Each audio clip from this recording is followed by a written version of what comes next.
Chapter 1 पैसों की असली कहानी। ये सिर्फ नंबर नहीं, एक एहसास है। रात के 2:30 बजे हैं। पुरानी लकड़ी की मेज पर एक पीली सी लैंपलाइट झिलमिला रही है। खिड़की के बाहर सन्नाटा है, सिर्फ दूर से आती किसी मालगाड़ी की धीमी सी आवाज। आपके सामने बैठे हैं एक बुजुर्ग, सफेद बाल, हल्की मुस्कान, आंखों में गहरी चमक। वे धीरे से कहते हैं, पैसा बेटा, ये सिर्फ बैंक के स्टेटमेंट पर छपा हुआ अंक नहीं होता। पैसा एक एहसास है, आज को चैन से जीने और कल को बिना डर के देखने का एहसास। ये किताब द साइकोलॉजी ऑफ मनी यहीं से शुरू होती है। कहानी रुपयों की नहीं, रिश्तों की है, आपके और आपके पैसों के बीच के रिश्तों की। और हर रिश्ता भावनाओं से बना होता है, डर, लालच, सुरक्षा, पहचान और सबसे ऊपर आज़ादी। एक पैसा, आज़ादी का दूसरा नाम। कल्पना कीजिए, कल सुबह आपको ऑफिस नहीं जाना पड़े, कोई बॉस की कॉल नहीं, कोई ईमेल का पहाड़ नहीं। आपने निश्चय किया, आज माँ के साथ चाय पिएंगे, दोपहर को किताब पढ़ेंगे, शाम को टहलेंगे। अगर ये निर्णय आप बिना अपराध बोध और बिना डर के ले सकते हैं, तो समझिए आपने अमीरी की असल दहलीज छू ली। क्योंकि असली अमीरी ब्रांडेड कपड़ों, लग्जरी कारों या चमकते दमकते गैजेट्स का नाम नहीं। असली अमीरी है अपने समय पर अधिकार। पैसा ठीक उसी क्षण असली बनता है जब वो आपके कैलेंडर की जंजीरें खोल देता है। मगर ये आज़ादी सिर्फ ज्यादा कमाने से नहीं मिलती, ये मिलती है सही समझ, सही आदत और सही अपेक्षा से। 2 पैसा तर्क का नहीं, अनुभव का खेल। लोग कहते हैं इन्वेस्ट तर्क से करो, डेटा देखो, चार्ट पढ़ो, पर मॉर्गन हाउसल याद दिलाते हैं, इंसान तर्क से कम और अनुभव से ज्यादा फैसले लेते हैं। जिसने बचपन में किल्लत देखी, वो आज भी बचत में यकीन करेगा। जिसे शुरुआती सालों में स्टॉक मार्केट में बड़ा मुनाफा मिला, वो अधिक रिस्क लेगा। जिसे पहली तनख्वाह देर से मिली, उसने समय पर मिलने वाले पैसों को ईश्वर मान लिया। हर इंसान के भीतर मनी स्क्रिप्ट चलती है, बचपन, परिवार, समाज और निजी हादसों से लिखी हुई एक अदृश्य स्क्रिप्ट। इसीलिए एक ही खबर 2 लोगों में 2 उलट प्रतिक्रियाएं पैदा करती है। किसी को महंगाई का डर पसीना छुड़ा देता है, किसी को उधार का भार नींद उड़ा देता है और किसी को मौका दिखता है। सीख, तुम्हारा पैसा तुम्हारे अनुभव की भाषा बोलता है और इसीलिए दूसरों की नकल करके आप आगे नहीं बढ़ते, बल्कि अपना स्वभाव समझकर बढ़ते हैं। 3 कितना काफी है, तुलना का जहर और इनफ का वरदान। फ्लैशबैक। कॉलोनी में 2 घर, एक घर में नई कार, इंटीरियर, विदेशी छुट्टियां। दूसरे घर में साधारण कार, लेकिन बच्चों की फीस समय पर, कोई उधार नहीं और छुट्टियों में दादी के घर की हंसी। पहला घर दिखावा, दूसरा घर सुकून। पैसा अक्सर तुलना के साथ आता है। उसके पास है, मेरे पास क्यों नहीं। ये तुलना हमें कितना चाहिए से हटाकर उसे कितना है पर अटका देती है। यहीं से शुरू होता है असीम दौड़ का खेल, जहां फिनिश लाइन कोई नहीं, बस सांस टूटती जाती है। मॉर्गन कहते हैं, इनफ तय करो। इनफ यानी मेरे लिए कितनी आय, कितनी बचत, कितनी जिम्मेदारियां और कितना जोखिम उचित है। जब काफी तय कर लेते हैं, तब आप मार्केट के शोर में भी शांति से बैठ पाते हैं, वरना हर नई चीज, हर नया ट्रेंड, हर नई कमाई आपको अधूरा महसूस करवाएगा। 4 पैसा और पहचान, दिखने की चाह बनाम बनने की कला। सोशल मीडिया हमें बताता है, दिखाओ तभी मान मिलेगा, पर वित्त की दुनिया में सच उल्टा है। जितना कम दिखाओगे, उतना ज्यादा बचा पाओगे। जो लोग शांति से चुपचाप बचत करते हैं, वो दिखाई नहीं देते, पर उनका भविष्य बोलता है। याद रखिए, दिखने के लिए खर्चा करना बनने की कीमत है, और बनने के लिए न दिखना बनाने की रणनीति है। यहाँ एक सरल मंत्र, स्टेटस के लिए मत खर्च करो, स्टेबिलिटी के लिए बचाओ। वैलिडेशन के लिए नहीं, फ्रीडम के लिए कमाओ। ताली के लिए नहीं, तसल्ली के लिए जियो। 5 सुरक्षा की अदृश्य खुशी, emergency fund, margin of safety. कभी कभी सबसे बड़ी रिटर्न वो है जो दिखती नहीं, जैसे चैन की नींद। इमरजेंसी फंड रखने से आपके इन्वेस्टमेंट की स्ट्रैटेजी, आपके रिश्ते, आपकी मानसिक सेहत सब सांस लेते हैं, क्योंकि तब बाजार के गिरने पर आपको बेचने की मजबूरी नहीं होती, नौकरी के बदलने पर आपको घुटन नहीं होती, बीमारी के अचानक आने पर व्यक्ति असहाय नहीं होता। मार्जिन ऑफ सेफ्टी, ये शब्द सुनने में तकनीकी लगे, पर जीवन का मूल है। अपनी आय, खर्च, निवेश और लक्ष्यों के बीच ऐसा बफर बनाइए कि एक झटका लगे तो आप गिरे नहीं, बस झुकें और संभल जाएं। 6. तर्क बनाम विवेक, रैशनल नहीं रीजनेबल बनो। किताब का एक शानदार विचार, रैशनल बनने की जगह रीजनेबल बनो। क्यों? क्योंकि इंसान रोबोट नहीं। हमारे पास सपने हैं, डर हैं, परिवार है, जिम्मेदारियां हैं। तो क्या करें? जो रिटर्न कागज पर 1% ज्यादा है लेकिन आपकी नींद छीन ले, वो आपके लिए महंगा है। जो निवेश पोर्टफोलियो थ्योरी में उत्तम है पर हर गिरावट ने आपको बेचने को मजबूर करे, वो आपके लिए खराब है। वित्त में वाजिब वही है जो लंबे समय तक टिके, क्योंकि कंपाउंडिंग समय से चलती है, जीनियस से नहीं। 7. कंपाउंडिंग की भावनात्मक शर्त, स्थिरता। हम सब ने सुना, जल्दी शुरू करो, लगातार निवेश करो, पर कम लोग समझते हैं कि कंपाउंडिंग मूलतः भावनात्मक अनुशासन है। हर महीने थोड़ी राशि लगाना उत्साह का नहीं, नियम का खेल है। डाउन टर्न में भी SIP जारी रखना बहादुरी का नहीं, विश्वास का खेल है। और सालों तक उसी रणनीति पर टिके रहना कॉन्फिडेंस का नहीं, चरित्र का खेल है। कंपाउंडिंग की सबसे बड़ी शर्त है टिके रहना, और टिके रहने के लिए जरूरी है उम्मीदों का प्रबंधन। मार्केट 12 महीनों में 12 बार नहीं मुस्कुराता। कभी कभी वो महीनों तक अनसुना, सालों तक अपमानजनक और एक दिन में उदार होता है। आपका काम मूड स्विंग्स नहीं, सिस्टम चलाना है। 8. किस्मत और जोखिम, विनम्रता की अर्थशास्त्र। एक कमरे में 2 लोग बैठते हैं। एक ने पिछले साल क्रिप्टो से करोड़ कमाए, दूसरा उसी में कंगाल हुआ। क्या पहला जीनियस और दूसरा मूर्ख? जरूरी नहीं। कभी कभी समय आपका साथ देता है, कभी नहीं। लक और रिस्क वित्त के जड़ तत्व हैं। जो इन्हें स्वीकार कर लेता है वो अपने निर्णयों में विनम्रता लाता है। विनम्रता क्या देती है? ओवर कॉन्फिडेंस कम करती है, विविधता की समझ देती है, मैं सब जानता हूं की अंधता से बचाती है, और सबसे बढ़कर ये आपको सीखने योग्य बनाती है। जो सीखने योग्य है वही लंबे समय में जीतता है। 9. विकल्पों की शक्ति, ऑप्शनैलिटी, यानी ना कहने की ताकत। कुछ पैसों का उद्देश्य खर्च नहीं, विकल्प बनाना है। जब आपके पास बचत होती है तो नौकरी में गलत वातावरण, अनैतिक दबाव या अपमानजनक शर्तों को आप ना कह सकते हैं। ये ना आपकी आत्मा की मुद्रा है। ऑप्शनैलिटी का अर्थ है जीवन के मोड़ों पर आपके पास रास्ते हों, और रास्ते वहीं बनते हैं जहां आपने आज आवेग नहीं, अवसर के लिए जगह छोड़ी। 11.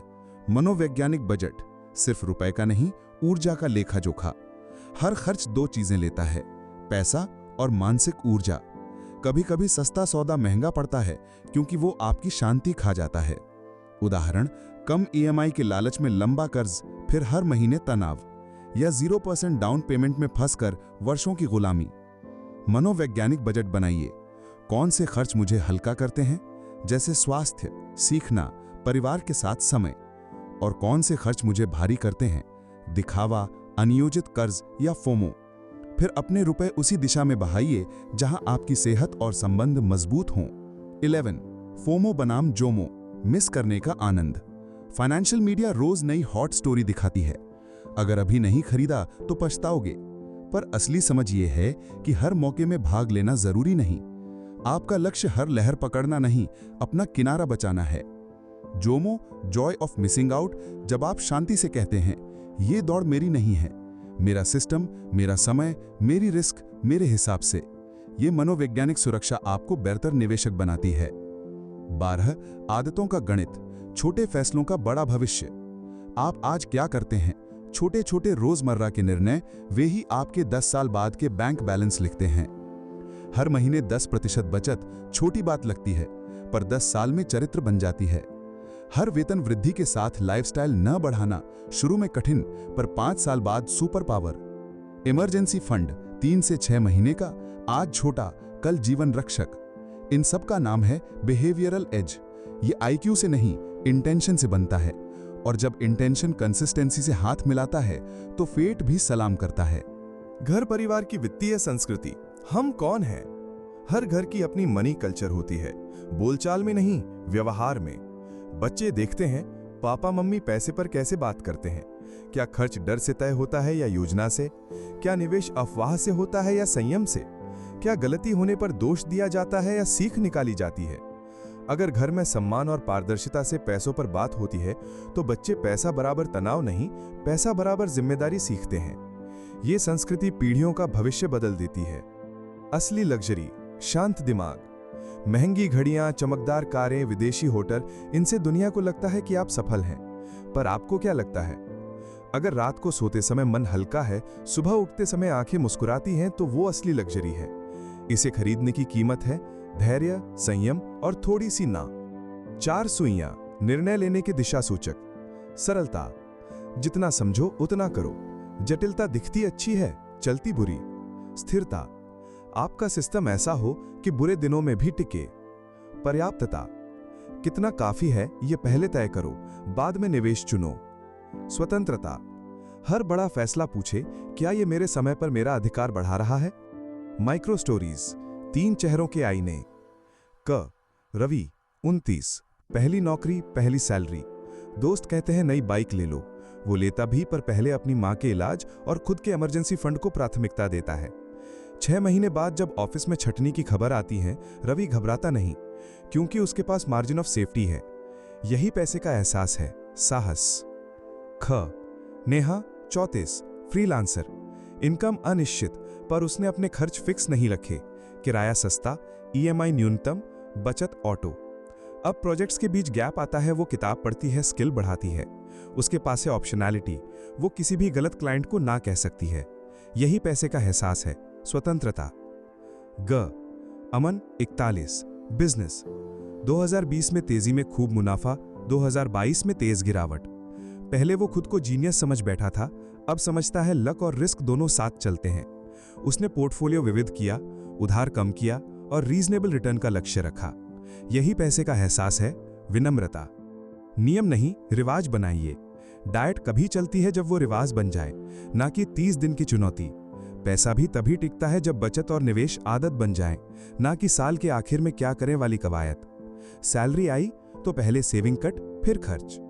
बोनस आया तो आधा भविष्य के लक्ष्यों में, आधा अपनी खुशी में। खर्च बढ़ा करना है तो पहले आय का नया स्रोत या पुराने खर्च की कटौती। जब वित्त रिवाज बनता है तो हर महीना आपका सहयोगी बन जाता है। किन चीजों पर दिल खोलकर खर्चें? कंजूसी ही समाधान नहीं, खर्च करना भी कला है, बस सही जगह। स्वास्थ्य, एक अच्छा बिस्तर, अच्छे जूते, अच्छा भोजन। आप दिन में 8 घंटे बिस्तर पर, 10,000 कदम जमीन पर और 3 बार थाली के साथ होते हैं। सीखना, किताबें, कोर्स, मेंटर। कंपाउंडिंग के असली इंजन ज्ञान है। समय बचत उपकरण, वॉशिंग मशीन, तेज इंटरनेट, स्मार्ट ऑटोमेशन, ये आपकी जीवन ऊर्जा बचाते हैं। रिश्ते और अनुभव, वो यात्राएं और पल जो आपको कृतज्ञ बनाते हैं, यही रिटर्न सबसे लंबे समय तक रहते हैं। डर का प्रबंधन, वर्स्ट केस से दोस्ती। डर को भगाइए मत, उसे पहचानिए। अपने वित्तीय जीवन का वर्स्ट केस सिनेरियो लिखिए कि अगर नौकरी चली जाए तो क्या होगा, या अगर बिजनेस 6 महीने तक डाउन रहा तो। फिर उसके कदम तय कीजिए।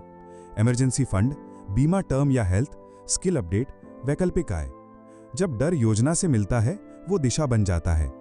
यही पैसे का एहसास है, निडरता। छोटे मंत्र, बड़े मायने। कमाओ कम, टिकाओ ज्यादा। धीरे अमीर, लंबे समय तक अमीर। खरीद कम, चुन ज्यादा। रिटर्न से पहले रूटीन, लक्ष्य से पहले काफी। हर हां के लिए एक ना जरूर। 21वां अध्याय, आत्मवार्ता, अपना स्कोरबोर्ड। खुद से पूछिए, मुझे सच में कितने पैसों की जरूरत है? अगर सोशल मीडिया बंद हो जाए तो मैं क्या खरीदूंगा? कौन सा खर्च मुझे हल्का करता है? मेरी नाक कितनी मजबूत है? अगर अगले 3 साल मार्केट फ्लैट रहे तो क्या मैं अपनी रणनीति पर अडिग रहूंगा? इन सवालों के जवाब आपकी वित्तीय पहचान बनाते हैं और यही पहचान आपके पैसों को अंकों से एहसास में बदल देती है। 22वां अध्याय, एक सांझ, एक पत्र। कल्पना कीजिए, आज से 10 साल बाद की शाम। आप अपनी बालकनी में बैठे हैं, हाथ में चाय का प्याला, हवा में ठंडक। आप अपने वर्तमान को एक पत्र लिखते हैं। धन्यवाद कि तुमने जल्दी अमीर होने की जगह लंबे समय तक अमीर रहने का रास्ता चुना। धन्यवाद कि तुमने दूसरों को दिखाने की जगह खुद को समझने का सफर किया। धन्यवाद कि तुमने मेरी नींद बचाई, मेरा समय बचाया और मुझे ना कहने की ताकत दी। ये जो सुकून है, ये तुम्हारे रोजाना के छोटे छोटे फैसलों का ब्याज है। 23वां अध्याय, निष्कर्ष। पैसा एक शांत अदृश्य साथी। आखिर में याद रखिए, पैसा कोई शोर नहीं करता। वो धीरे धीरे बढ़ता है, चुपचाप सुरक्षा देता है और सही समय पर आपकी ओर से बोलता है, घबराओ मत, मैं हूं। द साइकोलॉजी ऑफ मनी हमें सिखाती है, असली अमीरी इक्वल टू समय की आजादी, reasonable equal to greater than rational, enough तय करो फिर दौड़ो, लक और रिस्क को नमस्कार, कंपाउंडिंग को समय और स्थिरता दो, ऑप्शनैलिटी को प्राथमिकता यानी ना कहने की क्षमता, मनोवैज्ञानिक बजट इक्वल टू शांति पहले, दिखावा बाद में। यह अध्याय यहीं खत्म नहीं होता, यह तो आपके साथ शुरू होता है, अभी इसी पल, जब आप अपना कैलेंडर, अपना बैंक और अपना दिल तीनों को एक टेबल पर बैठाकर कहेंगे, चलो अब हम मिलकर जीते हैं। अगले अध्याय की झलक। दौलत कमाना और दौलत बचाना दोनों अलग खेल हैं, जहां हम समझेंगे कि कमाने के लिए जोश चाहिए पर बचाने के लिए अनुशासन, और क्यों सबसे बड़ा रिटर्न अक्सर दिखाई नहीं देता, वह आपकी आजादी के रूप में महसूस होता है। दूसरा अध्याय, दौलत कमाना और दौलत बचाना दोनों अलग खेल हैं। Audio book style, cinematic narration, 15 से 18 मिनट पढ़ने या वॉइस ओवर करने। रात की बारिश थम चुकी है, सड़कों पर पानी की पतली परत पीली स्ट्रीट लाइट में चमकती हुई। एक कैफे के कोने की टेबल पर दो लोग बैठते हैं, आदित्य और मीरा। दोनों की उम्र करीब करीब, दोनों की कमाई भी लगभग बराबर। फर्क ये कि आदित्य की इंस्टा स्टोरीज, नई कार, नए स्नीकर, नए गैजेट और महीने के आखिर में अकाउंट खाली। मीरा, साधारण फोन, साधारण कार, पर 3 अलग अलग फंड्स में ऑटोमेटिक योगदान और चेहरे पर अजीब सी शांति। मीरा मुस्कुराकर कहती है, कमाना एक ऑफेंस है, बचाना डिफेंस। चैंपियन वही बनता है जो दोनों खेलना जानता है। यहीं से मॉर्गन हॉसल का बड़ा सबक शुरू होता है। कमाने की कला और बचाए रखने की कला दोनों का मनोविज्ञान अलग है। कमाने के लिए चाहिए जोश, हिम्मत, एम्बिशन। बचाने के लिए चाहिए अनुशासन, नम्रता, धैर्य और कभी-कभी थोड़ी सी बेवकूफी जैसी सादगी, जिसे दुनिया दिखावा नहीं मानती। एक कमाई बनाम बचत, स्कोर बोर्ड अलग है। हम सब इनकम को स्पॉटलाइट में रखते हैं, सीटीसी, पैकेज, बोनस, लेकिन असल खेल नेट सेविंग रेट से जीत और हार तय करता है। आदित्य 1 लाख रुपया महीना कमाता है, 90,000 खर्च, 10,000 बचे। मीरा 80,000 रुपया महीना कमाती है, 40-45,000 में चलाती है, 35 से 40,000 रुपया बचाती है। साल के अंत में किसके पास ज्यादा रन्स हैं? कमाई नहीं, सेविंग रेट स्कोरबोर्ड तय करता है। सीख, इनकम ऊंची होना अच्छा है, पर गैप यानी इनकम माइनस एक्सपेंस बड़ा होना क्रिटिकल है। गैप जितना स्थिर और बड़ा, उतनी आपकी वित्तीय गति तेज। 2 लाइफस्टाइल इन्फ्लेशन का जाल। जैसे ही सैलरी बढ़ती है, हम आराम से खर्च बढ़ा देते हैं, बेहतर रेस्टोरेंट, महंगा फोन, बड़ा घर। इसे कहते हैं लाइफस्टाइल क्रीप, जो धीरे धीरे बिना शोर के आपके बजट में घुसती हुई महंगाई है। मुसीबत यह है कि एक बार जो कंफर्ट लेवल सेट हो गया, वापस नीचे आना मनोवैज्ञानिक तौर पर मुश्किल हो जाता है। Anti inflation rule, raise rule 50-50। हर इंक्रीमेंट का कम से कम 50% सीधे सेविंग या इन्वेस्टमेंट में, बाकी 50% लाइफ को आराम देने में। अपग्रेड कूल डाउन, कोई बड़ा अपग्रेड, फोन, कार, घर, तब तक नहीं जब तक पुराना सामान आपकी उत्पादकता या स्वास्थ्य में बाधा ना बन जाए।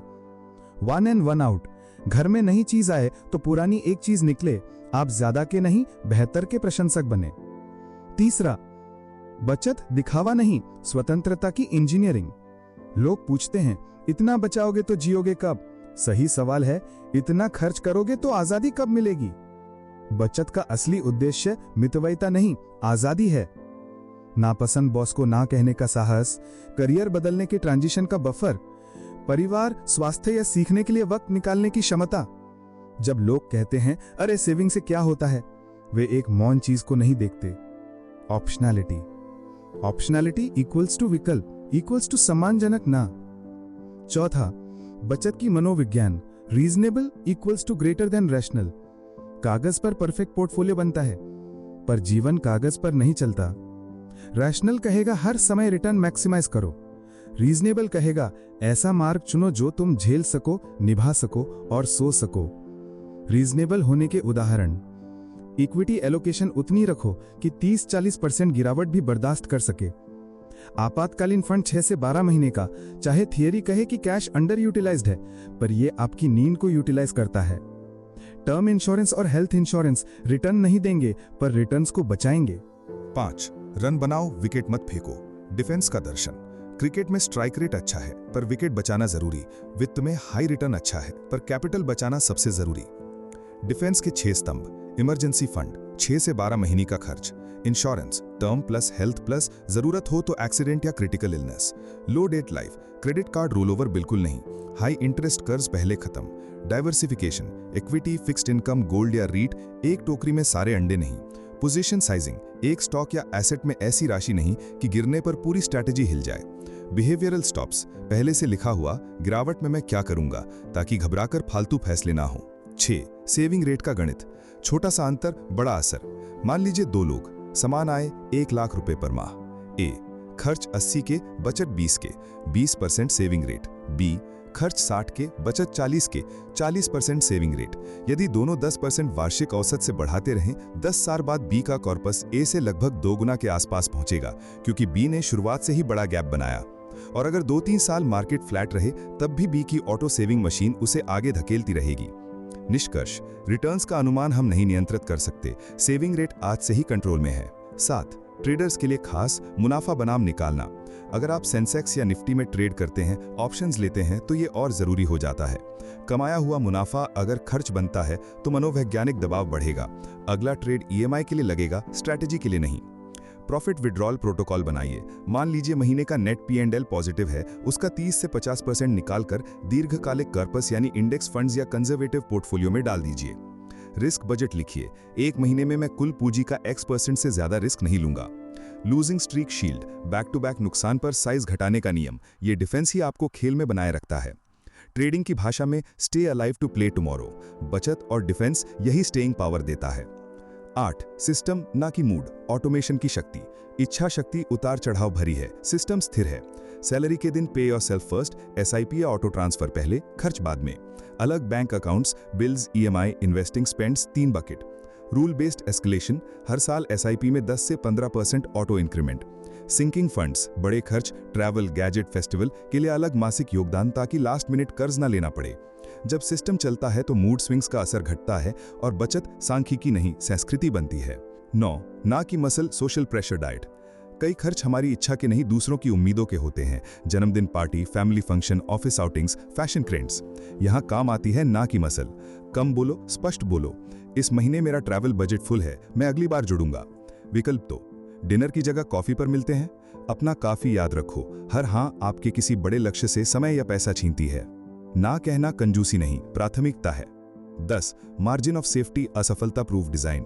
जीवन बाइनरी नहीं, या तो सब अच्छा या सब बुरा, ये वॉलेटाइल है। करियर, प्रोजेक्ट्स में गैप, स्टार्टअप में डाउन क्वार्टर, फ्रीलांस में seasonality. Market, crash, reset, sideways. Health, अचानक खर्च। MOS, मार्जिन ऑफ सेफ्टी का मतलब जरूरत से थोड़ी ज्यादा कैश, EMI की जगह कमिटमेंट लाइट जीवन।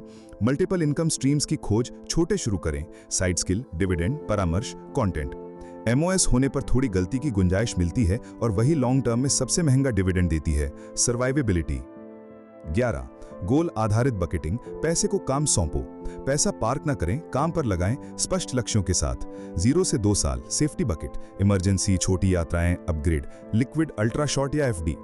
3 से 7 साल, स्टेबिलिटी बकेट, घर की डाउन पेमेंट, ऊंची पढ़ाई, डेट फंड्स, हाइब्रिड या पार्ट इक्विटी। 7 साल से ज्यादा, ग्रोथ बकेट, रिटायरमेंट या wealth, index funds, quality equity या रीट। यह बकेटिंग भावनात्मक शांति देती है। आपको पता रहता है कि किस पैसे का क्या काम है, इसलिए गिरावट में भी गलत बकेट से गलत वजह से निकासी नहीं करते। 12. धैर्य प्रीमियम और उबाऊ रिटर्न्स से सभी को बचना है। सबको मल्टी बैगर चाहिए, पर बहुत से लोग उबाऊ रिटर्न से बोर होकर स्ट्रैटेजी तोड़ते हैं। याद रखिए, धैर्य एक एसेट क्लास है। इंडेक्स फंड्स या क्वालिटी पोर्टफोलियो में 12-15% CAGR उबाऊ लगेगा, पर 8 से 10 साल तक टिके रहे तो ये जीवन बदलने वाला हो जाता है। ज्यादातर लोग परफेक्ट एंट्री खोजते हैं, विजेता लोग परफेक्ट हैबिट बनाते हैं। 13. खर्च का मनोविज्ञान। खुशी कहां से आती है? रिसर्च साफ कहती है, अनुभव यानी एक्सपीरियंसेस की खुशी सामान से ज्यादा टिकाऊ है। परिवार के साथ समय, पुराने दोस्त के साथ यात्रा, कोई नई कौशल सीखने का आनंद, ये सब कॉम्पाउंड होता है कृतज्ञता में। तो खर्च कम नहीं, सही करें। Health more than status, learning more than labels, time saving more than trend chasing, relationships more than random upgrades.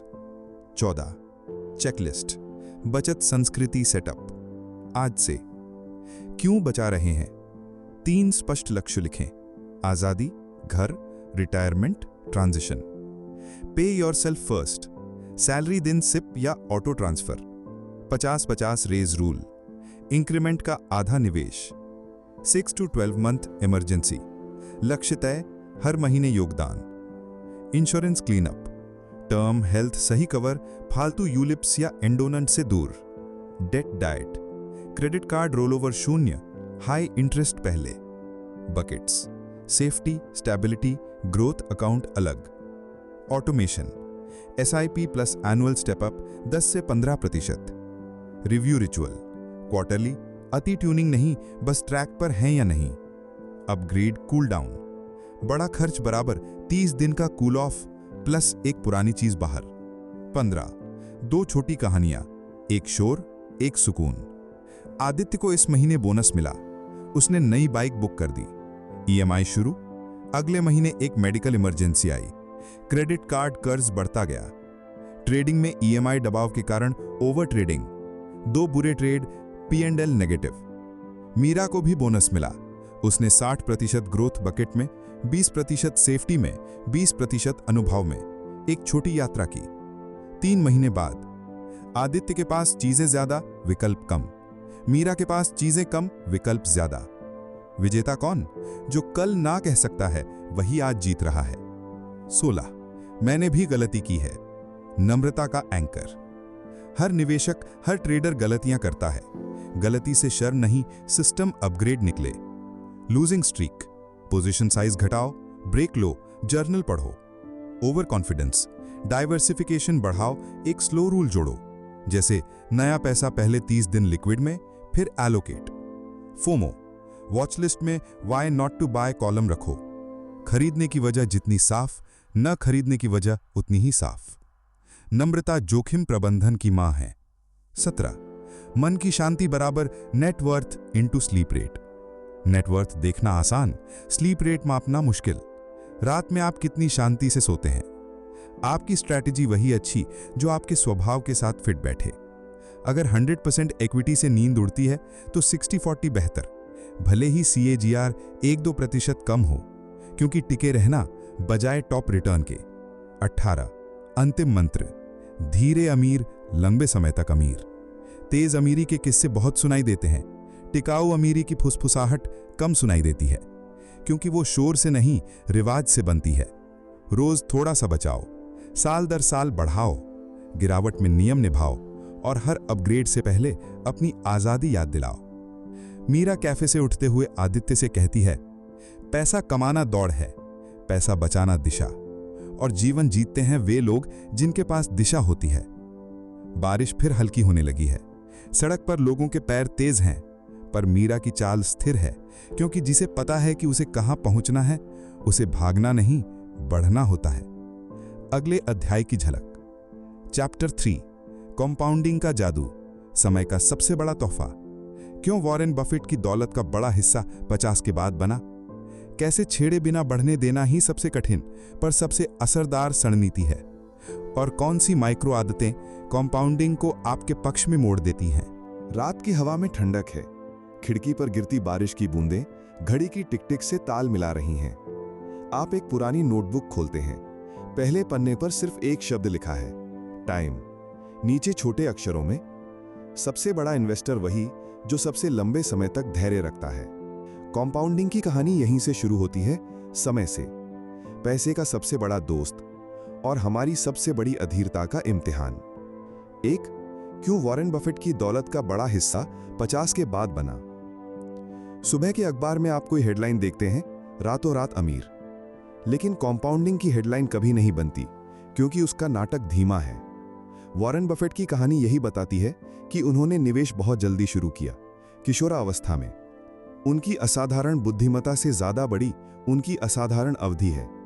दशकों तक लगातार संयम से छेड़े बिना बढ़ने दिया तो ज्यादातर दौलत बाद के वर्षों में बनती गई। यहाँ एक मनोवैज्ञानिक ट्विस्ट है। हम सीधी रेखा में प्रगति देखना चाहते हैं, जबकि कॉम्पाउंडिंग घुमावदार वक्र में काम करती है। शुरुआती सालों में बदलाव धीमा दिखता है, बीच के वर्षों में ठीक ठाक, और आखिर में ग्राफ आकाश की ओर उड़ता है। यही कारण है कि बफेट के शुरुआती दशकों के मुकाबले 50 के बाद उनके नेटवर्थ में विस्फोटक उछाल दिखा, क्योंकि ब्याज पर ब्याज ने समय के साथ गति पकड़ी। सीख, जीनियस होना जरूरी नहीं, लंबा खेल खेलना जरूरी है। जितना जल्दी शुरू करेंगे उतना लंबा रनवे मिलेगा और अंतिम वर्षों का कर्व उतना ऊंचा उठेगा। 2. छेड़े बिना बढ़ने देना सबसे कठिन पर सबसे असरदार क्यों? क्योंकि हमारा दिमाग एक्शन चाहता है। बटन दबाओ, कुछ हो जाए।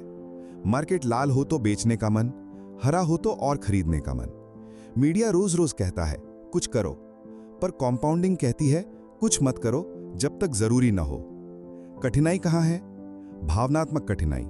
गिरावट में पोर्टफोलियो देखना दर्द देता है, सुधार में कम डाल दिया का फोमो। सामाजिक कठिनाई, सब कुछ कर रहे हैं, आप कुछ नहीं कर रहे हैं, ऐसा लगे कि आप पीछे रह जाएंगे। बौद्धिक कठिनाई, स्मार्ट दिखने की चाह, मैं टाइम कर लूंगा, मैं बीट कर दूंगा। असरदार क्यों है? क्योंकि हर खरीद बिक्री में घर्षण है। टैक्स, स्लिपेज, गलती की संभावना और सबसे बड़ा, गलत समय पर भावनात्मक निर्णय। छेड़े बिना छोड़ देना फीस फ्री, तनाव फ्री, गलती फ्री रिटर्न है। यही बोरिंग अनुशासन लंबी दूरी में असाधारण बनता है। मंत्र, एक्टिविटी इज नॉट प्रोडक्टिविटी। निवेश में कम करना कई बार ज्यादा कमाने जैसा होता है। 3. कॉम्पाउंडिंग सिर्फ फॉर्मूला नहीं, एक भावनात्मक अनुशासन है। कॉम्पाउंडिंग का गणित सबको मालूम, रिटर्न इनटू समय इनटू कंटिन्यूटी। पर जो देख नहीं पाते वो है व्यवहार। निरंतरता, यानी हर महीने या क्वार्टर निवेश, भले मार्केट का मूड जैसा भी हो। समय, यानी 10 से 15 साल की मानसिक तैयारी। शांत दिमाग, यानी गिरावट में भी नियम न टूटें। कॉम्पाउंडिंग एक मानसिक फिटनेस है। हर गिरावट में पैरों को जमीन पर रखना, हर उछाल में सिर को बादलों से नीचे रखना। 4. धीमा धीमा फिर अचानक, एस कर्व का जादू। कल्पना कीजिए आप बांस का बीज बोते हैं। पहले साल कुछ नहीं, दूसरे साल कुछ नहीं, तीसरे साल बस जमीन में जड़, चौथे 5वें साल अचानक तेजी से ऊंचाई। कॉम्पाउंडिंग भी जड़ें जमाती है, आदतों में, धैर्य में, रणनीति में। फिर एक समय आता है जब ग्राफ सीधा नहीं ऊपर को ढलता है, और तब लगता है कि जादू हो गया। असल में जादू नहीं, जड़ों का ब्याज था। 5. माइक्रो आदतें जो कॉम्पाउंडिंग को आपके पक्ष में मोड़ देती हैं। क. पे योरसेल्फ फर्स्ट। सैलरी या आय आते ही ऑटो ट्रांसफर, एसआईपी या इन्वेस्टमेंट पहले, खर्च बाद में। दिमाग की इच्छा शक्ति को सिस्टम से रिप्लेस कर दीजिए। ख. SIP plus step up SIP. हर साल अपने एसआईपी में 10 से 15% की स्वचालित बढ़ोतरी। आपकी आय बढ़े तो आपका निवेश अनुपात से ज्यादा बढ़े। यही रुपए की मांसपेशियां बनाता है। ग. Do nothing calendar. एक छोटा सा नियम लिखकर दीवार पर लगाइए। मैं साल में X बार से ज्यादा पोर्टफोलियो छेड़ूंगा नहीं, सिर्फ रीबैलेंस या टैक्स हार्वेस्ट के लिए। कम क्लिक यानी कम गलती यानी ज्यादा शांति। घ. Low cost broad boring. Quality या इंडेक्स फंड्स, कम खर्च। फीस में 1% की बचत, दशकों में लाखों का फर्क। ये नजर नहीं आता पर असर गहरा होता है। One decision systems. ऐसे फैसले कीजिए जो बार बार फैसले कम कर दें, जैसे हर 5 तारीख को एसआईपी, हर बोनस का 60% ग्रोथ बकेट में। फैसले जितने कम, अनुशासन उतना पक्का। च. Rebalancing is equal to risk control. साल या आधे साल में एक बार लक्ष्य एसेट एलोकेशन पर लौटना। ये बाय लो सेल हाई को सिस्टम बना देता है, बिना भावनाओं के। 6. Emergency fund is equal to compounding protector. Emergency fund होने से गिरावट में मजबूरी की बिक्री नहीं होती। कॉम्पाउंडिंग के लिए सबसे बड़ा खतरा, बैड टाइम पर कैश आउट। इमरजेंसी फंड इस खतरे को ढाल देता है। ज. Tax and fee awareness. बेवजह ट्रेडिंग या स्विचिंग से टैक्स चार्जेस बढ़ेंगे, यही आपके रिटर्न का नजर न आने वाला रिसाव है। कम लेन देन यानी टैक्स की देरी, यानी टैक्स डिफर्ड कॉम्पाउंडिंग का लाभ। झ. नेगेटिव कॉम्पाउंडिंग से बचाव। Credit card roll over, high interest गर्स, ये उल्टी कॉम्पाउंडिंग है। पहले इन्हें खत्म कीजिए, फिर ग्रोथ की बातें कीजिए। इया. Health and skill investing. Compounding सिर्फ पैसों में नहीं, ऊर्जा और कौशल में भी। नियमित नींद, व्यायाम, पढ़ाई, ये आपके कमाने की क्षमता का CAGR बढ़ाते हैं। इन पर खर्च नहीं, ईंधन है। 6. टाइमिंग से ज्यादा जरूरी टाइम इन। हर किसी का मन होता है लो में खरीद लूं, हाई में बेच दूं। कभी कभी हो भी जाता है, पर लंबी अवधि में बहुत कम लोग इसे लगातार कर पाते हैं। कंपाउंडिंग का रहस्य है बाजार में बने रहना, टाइम इन द मार्केट, ना कि टाइमिंग द मार्केट। क्यों? क्योंकि कुछ ही बेहतरीन दिन लंबी अवधि के रिटर्न का बड़ा हिस्सा बनाते हैं। डर या लोभ में बाहर रहने से आप वही दिन चूक जाते हैं। इसलिए सिस्टम बनाइए ताकि आपका डिफॉल्ट स्टेटस इन रहे, आउट नहीं। 7. गिरावट, कंपाउंडिंग का प्रवेश द्वार। जब मार्केट गिरता है, कंपाउंडिंग के लिए दरवाजा खुलता है, क्योंकि अब आप वही अच्छी चीजें सस्ते में खरीदते हैं। पर हमारे दिमाग में अलार्म बजता है, सेफ्टी। यहीं एक माइक्रो आदत काम आती है। SIP जारी रखो। अगर नकद बफर है और एलोकेशन अनुमति देता है, रीबैलेंसिंग बाय करो। न्यूज़ डाइट कम करो, सिस्टम पर भरोसा बढ़ाओ। याद रखें, वोलेटिलिटी फीस है, पेनल्टी नहीं। लंबे रिटर्न के लिए ये टिकट प्राइस है। 8. कंपाउंडिंग का शत्रु, बार बार की भविष्यवाणी। अगले तिमाही क्या होगा, ये सवाल आपका समय खाता है। कंपाउंडिंग को प्रेडिक्शन नहीं, प्रिपरेशन चाहिए। प्रेडिक्शन यानी मैं जानता हूं क्या होगा। प्रिपरेशन यानी जो भी होगा मेरा सिस्टम तैयार है। तैयारी यानी diversification plus MOS plus automation plus rebalancing plus emergency fund. बाकी सब नॉइज। 9. छोटे छोटे पर टिकाऊ उदाहरण। ₹X हर महीने, Y वर्षों तक एक वाजिब औसत दर पर। पहले आधे समय में कॉर्पस धीरे बढ़ेगा, बाद के वर्षों में वही निवेश आंखों के सामने गुना होने लगेगा। अगर आप हर साल सिर्फ 1% बेहतर होते हैं, आय में, बचत में, फिटनेस में, तो कुछ वर्षों में ये जीवन की गुणवत्ता को बदल देता है। यही लाइफ ऑपरेटिंग सिस्टम की कंपाउंडिंग है। 10. कंपाउंडिंग का विरोधाभास यानी कम जानना ज्यादा कमाना। बहुत ज्यादा डेटा, समाचार, ओपिनियन पैरालिसिस पैदा करते हैं। एक सरल, Parikshit, low cost, automated plan रफ्तार देता है। आपको सब जानने की जरूरत नहीं, आपको अपना प्लान जानने की जरूरत है, और उस प्लान को उबाऊ ईमानदारी से निभाने की। 11. कहानी, दादी की गुल्लक बनाम शहर का ट्रेडर। दादी हर महीने थोड़े थोड़े रुपए गुल्लक में डालती रहीं, फिर उन्हें सरल, सुरक्षित योजनाओं में शिफ्ट करती रहीं। वो कभी मंडी का मूड नहीं पूछती, उन्हें बस तारीख पता होती थी। शहर का trader, account, screen, news, notification, दिन में 20 बार निर्णय। 10 साल बाद दादी के पास स्थिरता प्लस सुकून का अच्छा खासा कॉर्पस। ट्रेडर के पास अनुभव बहुत, नतीजे अस्थिर, क्योंकि सिस्टम की जगह मूड चलता रहा। पैसा किसने ज्यादा कमाया? हर बार ट्रेडर नहीं, बहुत बार गुल्लक वाली दादी, क्योंकि कंपाउंडिंग को शोर नहीं, साइलेंस चाहिए। 12. व्यवहार चेकलिस्ट। क्या मेरा सिस्टम कंपाउंडिंग फ्रेंडली है? क्या मेरे निवेश ऑटो हैं? क्या मेरे पास 6 से 12 महीने का इमरजेंसी फंड है? क्या मेरा पोर्टफोलियो लो कॉस्ट और डाइवर्सिफाइड है? क्या मैंने साल के 1-2 तय दिन रीबैलेंस के लिए फिक्स किए हैं? क्या मैं टैक्स फीस का रिसाव कम कर रहा हूं? क्या मेरे पास डू नथिंग रूल है? क्या मैंने कर्ज, खास तौर पे हाई इंटरेस्ट, खत्म या कंट्रोल किया है? क्या मेरा हेल्थ और स्किल इन्वेस्टमेंट जारी है? क्या मैं इनफ जानता हूं? मेरे लिए कितना काफी है? अगर इनमें से ज्यादातर हाँ है, तो आपकी कंपाउंडिंग अनलॉक है। 13. छोड़ दो उगने दो, एक दृश्य। आप बालकनी में एक पौधा रखते हैं, हर दिन उसकी टहनी न मोड़ते, न पत्ते खींचते, बस पानी, धूप, समय देते हैं। 1 महीने में मामूली फर्क, 1 साल में दिखने लायक, कुछ साल में छांव देने वाला पेड़। निवेश भी पानी यानी नियमित निवेश, धूप यानी लो कॉस्ट और क्वालिटी एसेट, समय यानी धैर्य। बाकी मत छेड़ो। 14. कंपाउंडिंग के दुश्मन, जिनसे दूरी जरूरी। जल्द अमीर बनने की बेचैनी, शॉर्टकट, स्कैम, लेवरेज्ड दांव। अति आत्मविश्वास, मैं टाइम कर लूंगा, बार बार की ट्रेडिंग। तुलना, दूसरों के रिटर्न देखकर स्ट्रैटेजी तोड़ना। अनियोजित टैक्स ट्रिगर्स, हर साल अनावश्यक बुक गेन्स बिना जरूरत। लाइफस्टाइल इन्फ्लेशन, जो रिटर्न आता है वो EMI में बह जाता है, कंपाउंडिंग रुक जाती है। हेल्थ की उपेक्षा, कमाई की इंजन कमजोर, लॉन्ग टर्म फ्यूल ही नहीं बचेगा। 15. अंतिम सार, कंपाउंडिंग इक्वल्स टू समय गुणा सरलता गुणा स्थिरता। समय यानी जल्दी शुरू करो, लंबा चलो। सरलता यानी लो कॉस्ट, स्पष्ट, ऑटोमेटेड। स्थिरता यानी गिरावट में भी नियम न टूटें। वॉरेन बफेट की मेन मैजिक ट्रिक लंबे समय तक अच्छा खेल खेलना, आपकी भी सालों तक टिके रहना। कंपाउंडिंग का वादा यही है, आज की छोटी आदतें, कल की बड़ी आजादी। आप नोटबुक बंद करते हैं, बाहर बारिश थम चुकी है। अगले पन्ने पर आप एक ही लाइन लिखते हैं, डू लेस फॉर लॉन्गर, और नीचे हिंदी में, कम करो पर लंबे समय तक करो। यही है कंपाउंडिंग का जादू, शांत सरल पर अजेय।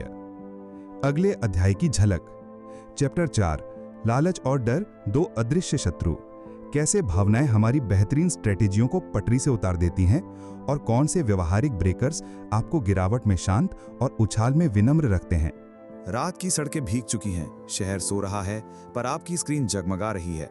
लाल और हरे कैंडल्स, टिक टिक करती कीमतें, नोटिफिकेशन का शोर। इसी शोर के बीच दो आवाजें हैं जो हर निवेशक के कान में फुसफुसाती हैं, लालच और डर।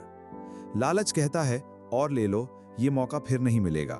डर कहता है अभी बेच दो वरना सब डूब जाएगा।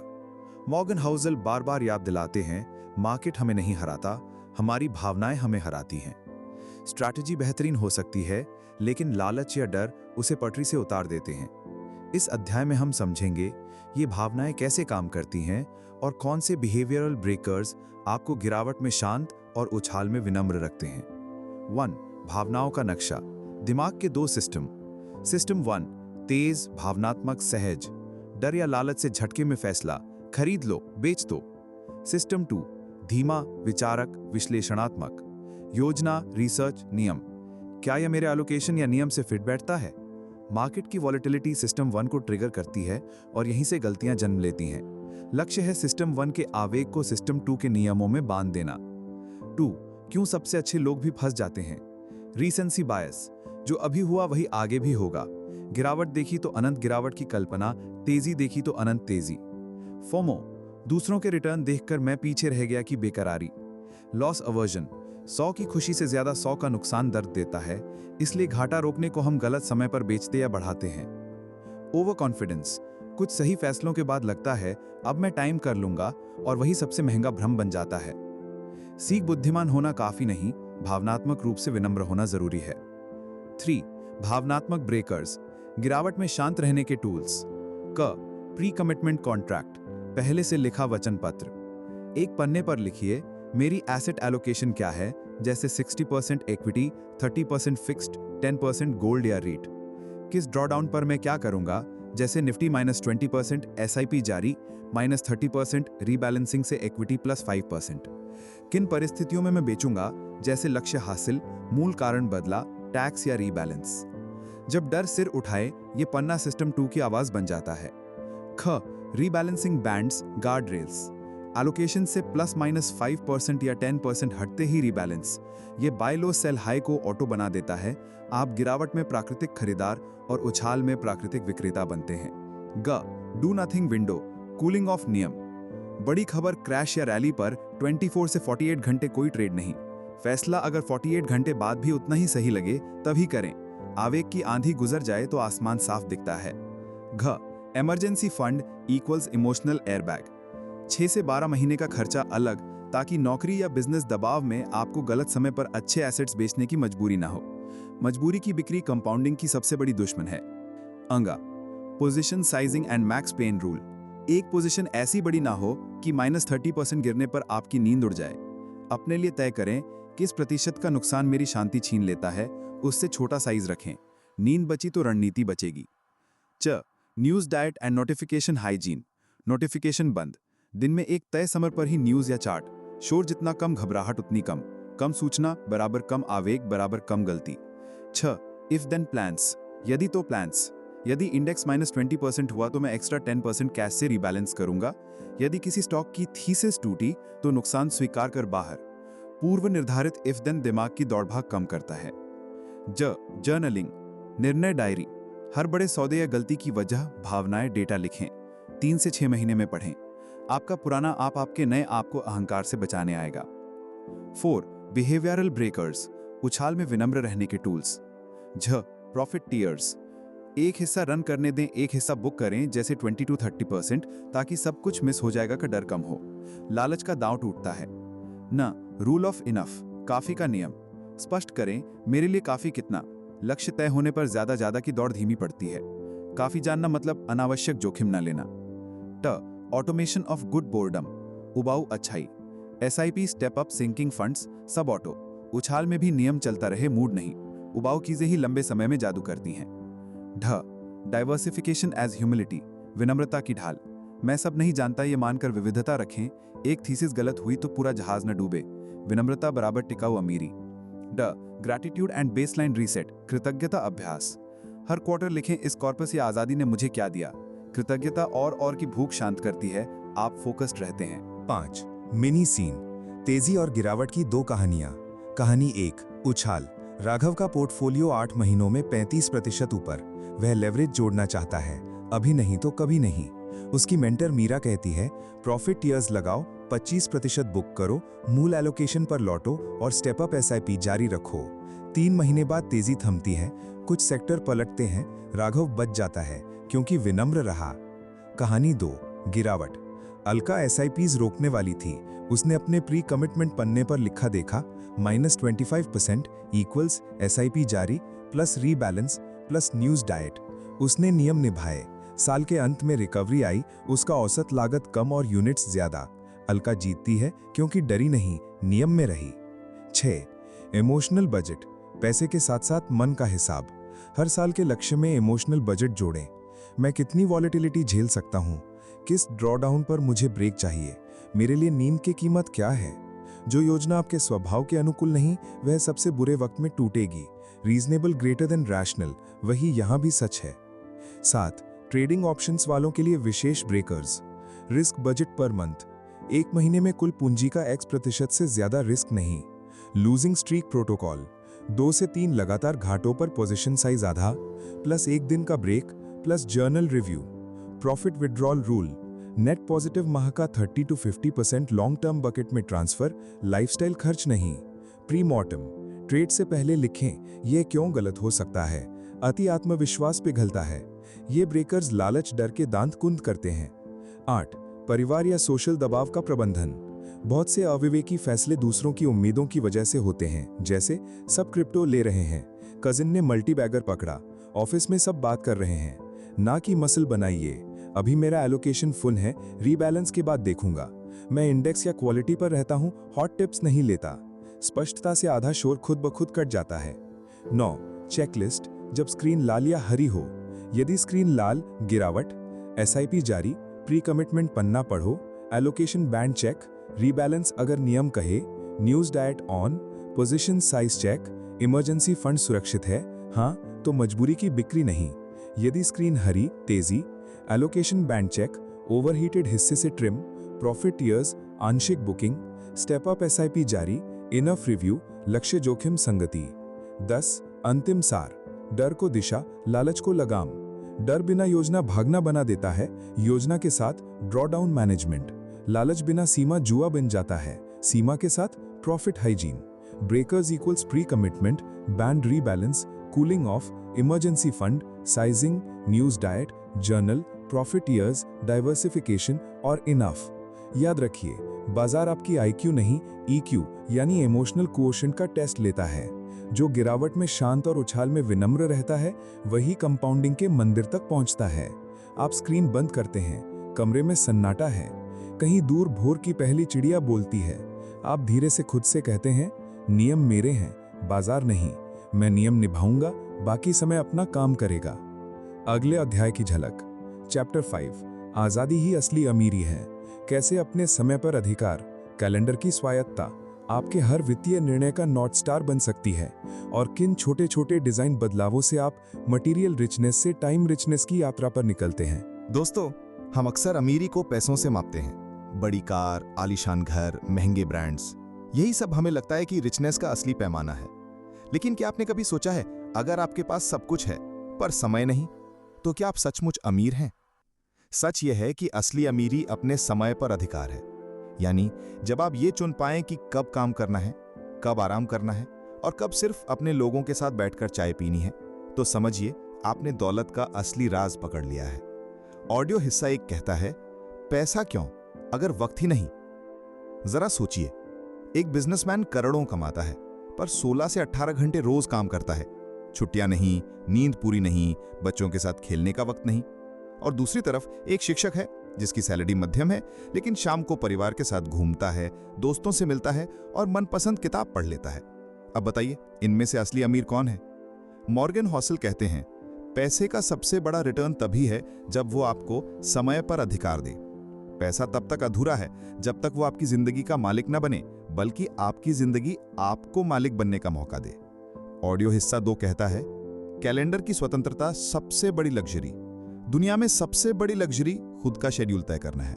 सोचिए, अगर कल सुबह आपको अलार्म की जरूरत ही ना हो, अगर आपका दिन इस तरह शुरू हो कि आप खुद चुने कि आज मुझे किससे मिलना है, कितना काम करना है और कब ब्रेक लेना है, यही असली अमीरी है। मॉर्गन एक जगह लिखते हैं, आपका बैंक बैलेंस चाहे जितना भी हो, अगर आपकी सुबह की घड़ी किसी और के आदेश पर बजती है तो आप पूरी तरह से आजाद नहीं हैं। यानी असली रिचनेस है टाइम रिचनेस। ऑडियो हिस्सा 3 कहता है, क्यों वॉरेन बफेट इतने खास हैं? लोग सोचते हैं बफेट खास इसलिए हैं क्योंकि उन्होंने $100 बिलियन कमाए, पर सच्चाई यह है कि उनकी असली दौलत सिर्फ पैसों में नहीं है। वो कहते हैं, मैं हर सुबह उठता हूं और वही करता हूं जो मुझे पसंद है, और वो करता हूं जिनके साथ मुझे मजा आता है। यानी उनकी असली अमीरी फ्रीडम ऑफ टाइम है। वो तय करते हैं कि किस कंपनी में निवेश करना है, कब मीटिंग करनी है और कब ब्रिज खेलना है। उनका कैलेंडर किसी और के हाथों में नहीं, उनके अपने हाथों में है। ऑडियो हिस्सा 4 कहता है, डिजाइन बदलाव मटेरियल रिचनेस से टाइम रिचनेस। अब सवाल यह है कि हम अपनी जिंदगी को इस दिशा में कैसे ले जाएं? छोटे छोटे बदलाव बहुत बड़ा फर्क ला सकते हैं। 1, खर्च की परिभाषा बदलें। महंगे ब्रांड पर पैसा उड़ाने के बजाय ऐसे कामों पर खर्च करें जो आपका समय खाली करें, जैसे घर का कुछ काम ऑटोमेट कराना, सफर का बेहतर साधन लेना या हेल्पर रखना। 2, ना कहना सीखें। सबसे बड़ी ताकत है हर चीज के लिए हाँ ना कहना। हर मीटिंग, हर पार्टी, हर ऑफर आपकी प्राथमिकता होनी चाहिए कि ये चीज मेरे समय की आजादी बढ़ा रही है या घटा रही है। 3, फाइनेंशियल बफर बनाएं। अगर आपके पास 6 महीने से 1 साल तक का खर्च सुरक्षित पड़ा है, तो आपके फैसले में तुरंत एक नई आजादी आ जाती है। आप डर से काम नहीं करते, बल्कि पसंद से करते हैं। 4, छोटी छोटी टाइम रिच आदतें। दिन में अनशेड्यूल्ड टाइम रखें। हर दिन 30 मिनट वो करें जिसका पैसे से कोई लेना देना ना हो, बस दिल से खुशी दे। टेक्नोलॉजी को अपना गुलाम बनाएं, मालिक नहीं।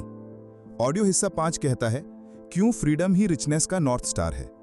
हर फाइनेंशियल डिसीजन का एक ही सवाल होना चाहिए, क्या ये मुझे मेरी जिंदगी पर ज्यादा नियंत्रण देगा? अगर आप निवेश कर रहे हैं तो सिर्फ पैसे के लिए नहीं, बल्कि इसलिए कि भविष्य में अपना शेड्यूल खुद तय कर सकें। अगर आप खर्च कर रहे हैं तो दिखावे के लिए नहीं, बल्कि इसलिए कि आपका दिन आसान और स्वतंत्र बने। अगर आप सेविंग कर रहे हैं तो मजबूरी के डर से नहीं, बल्कि इसलिए कि कल कोई भी हालात आए, आपके पास अपना समय अपनी मर्जी से जीने की ताकत हो। आखिरी हिस्सा कहता है, कहानी से सीख। एक बार एक व्यक्ति ने करोड़पति से पूछा, आपके पास इतनी दौलत है फिर भी आप इतना सादा जीवन क्यों जीते हैं? उसने मुस्कुराकर कहा, क्योंकि मुझे अमीर बनने के लिए एक ही चीज चाहिए थी, किसी और की घड़ी पर न चलना। यही इस किताब का सबसे बड़ा सबक है। पैसे का असली उपयोग है जिंदगी को अपनी शर्तों पर जीना। तो दोस्तों याद रखिए, असली अमीर वो नहीं जिसके पास सबसे बड़ा घर या सबसे महंगी गाड़ी है। असली अमीर वो है जिसके पास सुबह उठने के बाद ये आजादी है कि आज मैं अपना दिन अपनी मर्जी से जीऊं। पैसा बहुत कुछ खरीद सकता है, लेकिन अगर उसने आपको समय की आजादी नहीं दी तो वो पैसा नहीं, बस एक बोझ है। हमने साथ में 5 कहानियां सुनी और हर कहानी एक ही बात दोहराती है, पैसा सिर्फ अंक नहीं, एक एहसास है। पहले अध्याय ने सिखाया कि पैसा आपकी पहचान नहीं, वो आपकी आजादी बन सकता है। दूसरे अध्याय ने दिखाया कि कमाना एक खेल है, पर बचाना और टिके रहना बिल्कुल अलग कला। तीसरे अध्याय ने कंपाउंडिंग का जादू बताया। समय ही वो शक्ति है जो छोटी छोटी आदतों को एक दिन असाधारण बना देती है। चौथे अध्याय में हमने जाना कि लालच और डर कैसे हमारे सबसे अच्छे फैसलों को पटरी से उतार देते हैं और किन व्यवहारिक ब्रेकर्स से हम उन्हें रोक सकते हैं। और 5वें अध्याय ने अंततः ये कहा, असली रिचनेस वो नहीं जो आप दिखाते हैं, असली रिचनेस वो है जो आपको अपने समय का मालिक बनाती है। इन सबकों का सार यही है, पैसा आपके लिए विकल्प बनाए, न कि जंजीर। विकल्प आपको ना कहने की ताकत दे, अपने प्यारों के लिए समय दे और ऐसी जिंदगी बनाने का साहस दे जो आपके अपने नियमों पर चले। किसी भी वित्तीय फैसले से पहले ये एक ही सवाल पूछिए, क्या ये मुझे मेरे समय पर अधिकार दिलाएगा? अगर जवाब हाँ है, आगे बढ़ाइए। नहीं तो रुकिए, सोचिए और उस दिशा में छोटा छोटा परिवर्तन कीजिए जो आपकी आज़ादी बढ़ाए। अगर इन अध्यायों ने आपकी सोच को थोड़ा भी बदल दिया हो, एक छोटी सी आदत में या एक बड़े निर्णय में, तो यही हमारी असली जीत है। अगर आपको ये एपिसोड पसंद आया हो तो कृपया हमारे चैनल को लाइक करें, इस विचारशील कहानी को किसी ऐसे इंसान के साथ शेयर करें जिसे ये सुनना चाहिए, और हमारे साथ जुड़े रहने के लिए सब्सक्राइब कर लें। बेल आइकन दबाइए ताकि अगले एपिसोड की हर एक उत्साह भरी क्लैप आपके कान तक पहुंचे। याद रखिए, असली दौलत आपके कैलेंडर में लिखी हुई खाली तारीखों में है। अपने समय की रक्षा कीजिए। छोटे छोटे निर्णय हर दिन आपके कल की आज़ादी बना रहे हैं। मैं हूं आपका साथी। अगले एपिसोड में फिर मिलते हैं। तब तक अपना समय प्यार से जियो।